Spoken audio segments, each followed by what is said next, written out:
biharmasti.in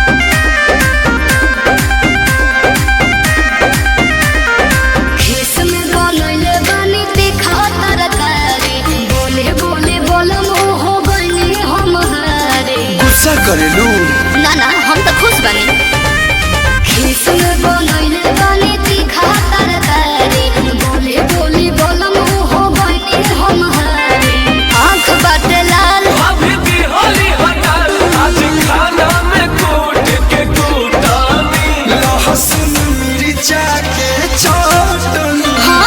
बारू हो धरम पतनी ढेर मस्का मत लगावा मिर्चा के चटनी तू बारू हो धरम पतनी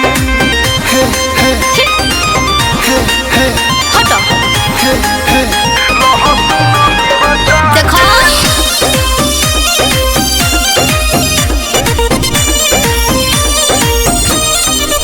अकेले बड़ा बनाई नुकरानी ना हो खाली अपने करेला मन मानी राजा तो हो गलत सोचती हो सही सोचती हूँ अरे मुंह बंद करे वाला ताला लगेलू मालू तो गरम मसाला लगेलू छाती छेद करे वाला भाभी भाला लगेलू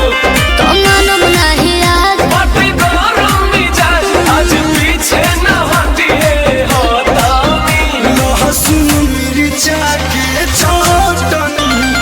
बारू हो धरम पतनी लहसुन मिर्चा के चटनी तू बारू हो धरम पतनी नुकरानी कह करके तू बारू हो धरम पतनी biharmasti.in रोज लेट के खराबा में आवे लहो खून देहिया के मोर खौलावे लहो अजीबो जरा के रख दिल बड़ा अरे नाना काना जोया जोया डाले खा हमारा के सनबू का जान ले के जान हमर मनबू का दुख भैया के तनिको न जनबूगा बड़ा पोलो करम छोटू टूटी भरा इहे कही के देवरा के डाटानी लहसुन मिर्चा के चटनी तू बारू हो धरम पतनी झूठ मत बोला। लहसुन मिर्चा के चटनी तू बारू हो धरम पतनी खाली कहे गए biharmasti.in biharmasti.in